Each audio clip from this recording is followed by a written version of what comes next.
नमस्कार, राम राज्यम स्टूडियो में आपका स्वागत है। आइए हम मिलवाते हैं अखिल भारत हिंदू महासभा के राष्ट्रीय महासचिव आदरणीय देवेंद्र पांडे जी से। पांडे जी, अखिल भारत हिंदू महासभा का आखिर उद्देश्य क्या है? हिंदू मुस्लिम दंगे कराना, या देश की शांति व्यवस्था को ध्वस्त करना, या समाज में नफरत फैलाना? अखिल भारत हिंदू महासभा की जो स्थिति है, जो काम करने का तरीका है, जो उसके सिद्धांत हैं, उसे जो लोग नहीं जानते निश्चित तौर पर उनका भ्रमित होना स्वाभाविक है। हम भारत के पहले राजनीतिक और सामाजिक संगठन हैं जिसने भारत की स्वतंत्रता में सबसे ज़्यादा योगदान दिया है। अगर भारत के इतिहास को एक चौराहे पर रख दिया जाए और उसमें से हिंदू महासभा की तरफ से जो तो स्वतंत्रता संग्राम सेनानी थे उनका नाम अगर उस इतिहास की किताब से बाहर कर दिया जाए तो आपके पास पढ़ने के लिए गांधी और नेहरू के अलावा कुछ भी नहीं बचता। तो हम कहीं भी ना तो कल दंगे कराने के पक्ष में थे ना आज थे, क्योंकि हमारे नेताओं ने, हमारे कार्यकर्ताओं ने, हमारे मार्गदर्शकों ने इस राष्ट्र को बचाने के लिए, इस राष्ट्र की स्वतंत्रता के लिए, यहाँ के धर्म रक्षा के लिए सबसे ज़्यादा कुर्बानियाँ दी हैं। सबसे ज़्यादा लोग हिंदू महासभा से शहीद हुए हैं। इसलिए हमें लगता है कि ये राष्ट्र हमारा है। हम ऐसे लोग नहीं हैं कि राष्ट्र के ऊपर संकट आए तो हम अपना झोला उठाएं और पहाड़ियों में चले जाएं, क्योंकि हम इस देश के मालिक हैं। तो जो मालिक होता है किसी भी विषम परिस्थिति में संघर्ष करके अपने घर, परिवार और राष्ट्र को बचाता है। इसलिए जो लोग ऐसा मानते हैं कि हम दंगे कराते हैं, हम दंगे नहीं कराते। हम दंगों के पक्षधर नहीं हैं। हाँ, हम इस बात के पक्षधर जरूर हैं कि दंगे करने वालों को किसी भी कंडीशन में भारत में संरक्षण नहीं मिलना चाहिए। भारत को आतंकी मुक्त और आतंक मुक्त होना चाहिए। भारत को सबल होना चाहिए, सक्षम होना चाहिए, सचेत होना चाहिए, अखंड होना चाहिए और भारत को किसी भी कंडीशन में हिंदू राष्ट्र होना चाहिए। इस दिशा में हम काम कर रहे हैं। जो लोग हमें दंगाई मानते हैं ये उनकी सोच है और हम न तो दंगे के पक्षधर कल थे ना आज थे। हाँ, राष्ट्र हित में अगर कहीं भी आवश्यकता पड़े तो कुछ भी करने के लिए तैयार है। धार भोजशाला को आपने कब्जा करने की योजना बनाई है, क्या यह करना उचित है? धार भोजशाला हिंदू की आस्था का वह केंद्र है जिस पर राष्ट्र में जितने युवा हैं, आपको याद होगा पहले सरस्वती पूजन हुआ करता था स्कूलों में। तो सरस्वती पूजन किसका होता था? माँ सरस्वती का। माँ सरस्वती के पूरे भारत में दो ही प्रतिष्ठित मंदिर हैं। एक कश्मीर में है जहाँ हिंदू जा नहीं सकता, दूसरा मध्य प्रदेश के धार जिले में भोजशाला है जिसके भीतर आताताइयों ने कब्जा कर लिया है। मंदिर के चारों तरफ उन्होंने मज़ारें बना ली हैं, अपनी मस्जिदें बना ली हैं, लेकिन वो जिद करते हैं कि मंदिर के गर्भगृह में ही हम नमाज पढ़ेंगे। दुर्भाग्य की बात यह है कि भारतीय जनता पार्टी की जो गवर्नमेंट बनी थी मध्य प्रदेश में, जिसमें उमा भारती मुख्यमंत्री बनी थी, सबसे पहले उमा भारती जी धार भोजशाला गई। वहां उन्होंने प्रतिज्ञा किया हजारों कार्यकर्ताओं के सामने कि अगर मेरी सरकार बनेगी तो धार भोजशाला को हम मुक्त कराएंगे। कुछ समय तक रही, कुछ समय बाद मुख्यमंत्री बदल गया। माननीय शिवराज सिंह चौहान जो वर्तमान समय में मुख्यमंत्री हैं वो पदासीन हुए और इस मुख्यमंत्री ने धार भोजशाला के भीतर, यूं ही मंदिर नहीं जाता, बहुत कम जाता है। बसंत पंचमी के दिन सरस्वती पूजन होता है। बसंत पंचमी के दिन जब हिंदू वहां पूजन करने गया और उसी दिन शुक्रवार था तो मुसलमानों ने जिद किया सरकार से कि हमें मंदिर के गर्भगृह में नमाज पढ़नी है। तो माननीय मुख्यमंत्री जी ने कैलाश विजयवर्गीय को भेजा।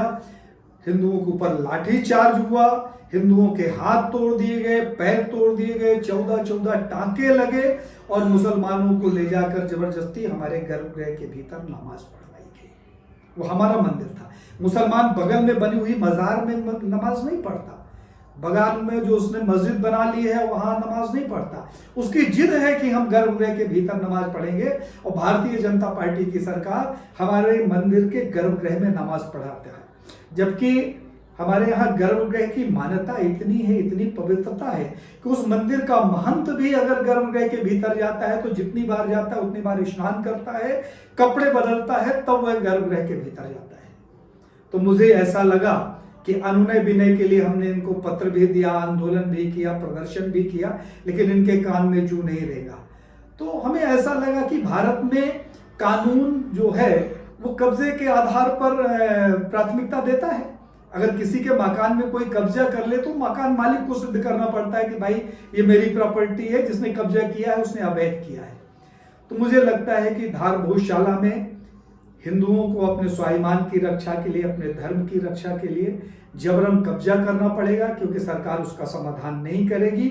और न्यायालय के फैसले राम जन्मभूमि जैसे होते हैं कि हमारी प्रॉपर्टी हमें देने के एवज में दूसरे पक्ष को उससे ज्यादा प्रॉपर्टी दी जाती है।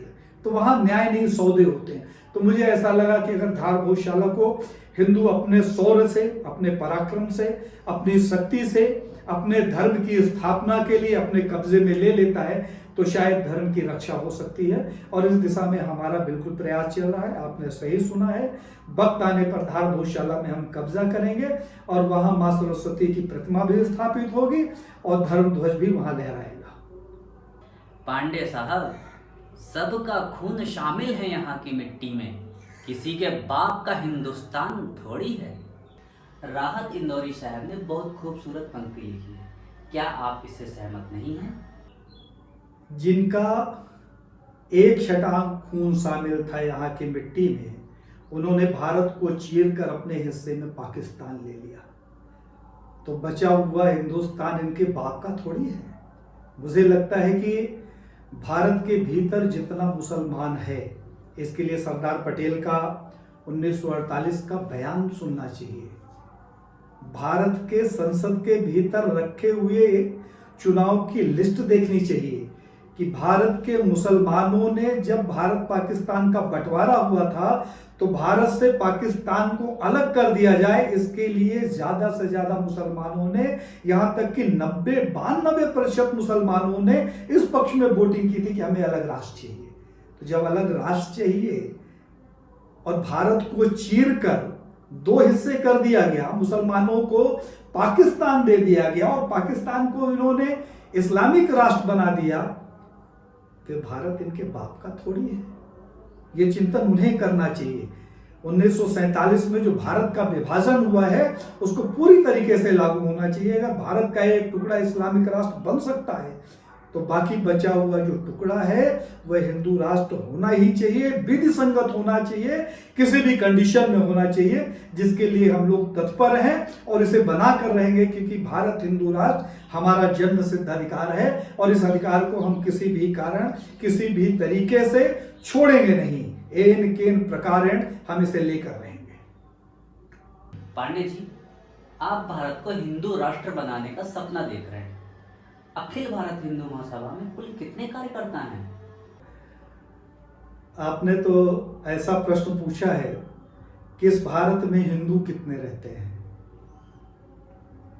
या उसे मैं अपनी भाषा में कहूं तो भारत में स्वाभिमानी लोग कितने हैं, भारत में देशभक्त कितने हो, भारत के भीतर जिंदा हिंदू कितने हैं। क्योंकि हिंदू महासभा की जो लड़ाई है वो स्वाभिमानी हिंदुओं के स्वाभिमान रक्षा की है, देशभक्तों की लड़ाई है और उन जिंदा हिंदुओं की लड़ाई है जिनके भीतर भारत को बचाने का दर्द है। तो मुझे लगता है ये संपूर्ण भारत जो जिंदा है, जो स्वाभिमानी है, जो देशभक्त है, वो हमारा कार्यकर्ता है। और मुझे अपने कार्यकर्ताओं के गिनने की आवश्यकता नहीं है, फिर भी मैं आपकी जानकारी के लिए बता दूं कि ऑन रिकॉर्ड पूरे भारत में 7.5 करोड़ हिंदू महासभा के कार्यकर्ता हैं जो दिन रात मेहनत करके भारत को हिंदू राष्ट्र बनाने के लिए प्रयास कर रहे हैं। चाहे वो गाय के रक्षा का मुद्दा हो, चाहे हमारे धर्म धरोहरों को मुक्त कराने का मुद्दा हो, चाहे संतों की रक्षा का मुद्दा हो, चाहे लव जिहाद को रोकने का मुद्दा हो, इन सारे सब्जेक्टों में हमारे कार्यकर्ता पूरी तन्मयता से, पूरी ईमानदारी से, पूरी दमदारी से काम कर रहे हैं। और भारत हिंदू राष्ट्र कैसे बनेगा, मुझे लगता है इस बात पे चर्चा करने की आवश्यकता नहीं है, क्योंकि जब हम कोई चर्चा करते हैं तो सरकार तक ये बात पहुंचती हो, सरकार उसमें सिर्फ विघ्न पैदा करती है। तो मुझे नहीं लगता कि सरकार के अंदर हिम्मत है कि भारत को हिंदू राष्ट्र बनाए। हमने पहले भी कहा था, अभी भी कह रहा हूं कि भारत के हम मालिक हैं, भारत हमारा है। भारत की जो भूमि है वो हमारी मातृभूमि है, ये हमारी पितृभूमि है, ये हमारी देवभूमि है, हमारी जन्मभूमि है। तो इस भूमि की रक्षा करना, इसका संरक्षण करना, इसकी व्यवस्था करना, इसके मर्यादा का पालन करना और इसके वैभव की पुनर्स्थापना करना हमारा दायित्व है। जिन लोगों को लगता है इस संपूर्ण भारत में कि ये उनका दायित्व है, ऐसा हर व्यक्ति, हर हिंदू महासभा के साथ है। और इस बात पर मुझे भरोसा है, क्योंकि हजारों लोगों के फोन आते हैं, हजारों लोग मिलने की बात करते हैं। जब हम कहीं जाते हैं तो हजारों लोग मिलने आते हैं, अपनी पीड़ा कहते हैं, कभी लफ्ज़ जिहाद के ऊपर कहते हैं, कभी शासकीय प्रताड़ना के ऊपर कहते हैं, कभी सामाजिक व्यवचार के ऊपर कहते हैं, कभी अत्याचार के ऊपर कहते हैं, कभी सरकार की उपेक्षा के कारण अपना दुख व्यक्त करते हैं, कहीं गायों को काट कर सामने लटकाया जा रहा है, इस भूमि में बीफ सेंटर खोले गए हैं। तो ये जो वेदनाएं हम लोग झेल रहे हैं, ये देश का हिंदू झेल रहा है कि माँ को काट कर अगर बीच चौराहे में बेचा जाए तो उसके अंदर कितनी वेदना होगी। ऐसा हर व्यक्ति, हर हिंदू भारत को हिंदू राष्ट्र बनाना चाहता है और इस तरीके की सोच का हर व्यक्ति हिंदू महासभा का कार्य करता है, जिसके ऊपर मुझे गर्व है और भरोसा भी है कि जरूरत पड़ने पर वह हमारे साथ कदम से कदम मिलाकर, कंधे से कंधा मिलाकर चलेगा। पांडे जी, आप हमेशा गृह युद्ध की बात करते रहते हैं, तो बताइए कि भारत इस ओर कैसे बढ़ रहा है? मुझे लगता है कि इसकी समीक्षा हमें किसी भी जाति भेद से ऊपर उठकर भारत की संस्कृति, यहाँ के भूगोल, यहाँ की धार्मिक स्थिति, यहाँ के सामाजिक बंधनों का आंकलन करने के बाद ही पता चलेगा। यह वह भरत भूमि है जहाँ दक्षिण भारत में, अभी मैं गया था मल्लिकार्जुन जब मैं गया तो वहां के लोग मेरी भाषा नहीं समझते। वहां का आने वाला व्यक्ति जो उत्तर भारत जाता है वो हिंदी नहीं समझता। लेकिन एक हमारा ज्योतिर्लिंग दक्षिण भारत में है, एक समुद्र के तट पर रामेश्वर में है, तो दूसरा बनारस में है, एक मध्य प्रदेश में है। तो इस धर्म ने जितना बढ़िया तरीके से संपूर्ण राष्ट्र को बांध रखा था, वहां पर जातीय भेद नहीं था, अर्थात धर्म की प्रधानता थी। धर्म की प्रधानता के आधार पर भाषा, खान पान से ऊपर उठकर इस राष्ट्र में एक आत्मीयता का बंधन था, जिसे इस राष्ट्र के नेताओं ने खंडित किया। जो हमारा हिंदू समाज था वो संस्कृत के आधार पर बंधा हुआ था, समाज के आधार पर बंधा हुआ था, जाति भेद से ऊपर उठकर वह काम करता था। सामाजिक बंधन ऐसा था कि गांव का एक दलित व्यक्ति, एक चरवाहा अगर किसी भी व्यक्ति को बीड़ी पीते हुए, तंबाकू खाते हुए या कोई गलत काम करते हुए देखता था तो उसे यह अधिकार था कि वह यह भूल जाए कि यह ब्राह्मण का बेटा है या क्षत्रिय का बेटा है या बनिया का बेटा है। उसका कान पकड़ता था वो दलित और 2 थप्पड़ लगाता था और उसके दरवाजे पे ले जाकर आवाज लगाता था कि मालिक आज बेटा बीड़ी पी रहा था। तो शर्म के मारे उस घर का मुखिया भी बाहर नहीं निकलता था कि उसके बेटे ने बीड़ी पिया और इस व्यक्ति ने उसको देखा। यह सामाजिक बंधन था जिसे आज की राजनीति ने छिन्न भिन्न कर दिया। भारत गृह युद्ध के मुहाने पर पहुंच गया है, क्योंकि आज पहले हम 4 वर्णों में बटे हुए लोग थे, ब्राह्मण, क्षत्रिय, वैश्य, शूद्र, जिसके अंदर कहीं ना कहीं आपसी सामंजस्य था, चाहे वो स्वार्थ का सामंजस्य हो, चाहे समाज की व्यवस्था का सामंजस्य हो, चाहे अपने आवश्यकता की पूर्ति का बंधन हो। लेकिन आज के नेताओं ने 35,000 36,000 उपजातियां बना दी और हर जाति का व्यक्ति आज भ्रमित है हिंदुत्व को लेकर। मुसलमानों ने अपनी योजना पे काम करना शुरू किया। उन्होंने उन जातियों के बीच में जाकर, यादव के पास मुसलमान जाके बैठता है और वो कहता है कि आप हमारे साथ मिल जाओ और इन हिंदुओं की हम ऐसी की तैसी कर देते हैं। फिर वही पटेल के साथ जाता है, फिर वही हरिजन के पास जाता है, फिर वही आदिवासी के पास जाता है, वही गोड़ के पास जाता है, वही भील के पास जाता है, वही बैगा के पास जाता है, वही ब्राह्मण के पास जाता है, वही क्षत्रिय के पास जाता है, वही वैश्य के पास जाता है और सबसे यही कहता है मुसलमान कि तुम मेरे साथ मिल जाओ तो मैं हिंदुओं की ऐसी की तैसी कर दूं। तो एक प्रश्न तो उठता है कि हर व्यक्ति अगर मुसलमान के साथ खड़ा हो गया हिंदुओं के ऐसी तैसी करने के लिए, तो वो फिर हिंदू कौन है जिसकी वो ऐसी की तैसी करना चाहता है। अर्थात एक राजनीति के तहत, एक रणनीति के तहत ये जातीय भेद पैदा किया जा रहा है, जिसके लिए हरिजन आदिवासियों की कॉलोनियों में मुसलमान लड़के जाते हैं, नए नए नवयुवकों को पकड़कर वो ड्रगिस्ट बनाते हैं, रेपिस्ट बनाते हैं, उन्हें हिंदू के प्रति लड़ने का भाव पैदा करते हैं। और इसमें अगर आग में घी डालने का काम किया है तो आज की सत्तासीन पार्टियों ने किया है कि देश का प्रधानमंत्री वोट लेने के लिए प्रधानमंत्री होते हुए चिल्लाता है कि ओबीसी के साथ अन्याय हो रहा है, हरिजन के साथ अन्याय हो रहा है, आदिवासी के साथ अन्याय हो रहा है। तुम प्रधानमंत्री हो, फिर क्यों बैठे हो अगर किसी जात के साथ अन्याय हो रहा है। अर्थात देश की राजनीति ने भारत को विखंडित कर दिया है।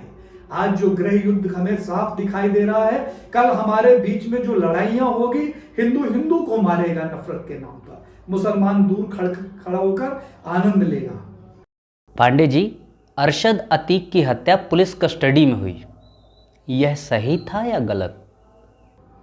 इससे ज्यादा महत्वपूर्ण यह है कि उत्तर प्रदेश में हिंदुओं का स्वाभिमान जागृत कैसे हुआ। आपका प्रश्न ठीक है। अतीक और अरशद मारे गए, ये एक मुझे लगता है कि मुसलमानों की प्लानिंग थी। उन्होंने आपस में एक सुनियोजित प्लान किया, उसमें हाजी पाजी मुल्ला सब शामिल हुए।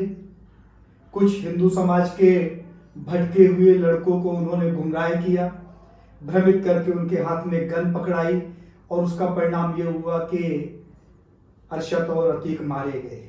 अरशद और अतीक अहमद दोनों के ऊपर 100 से ज्यादा मुकदमे दर्ज हैं।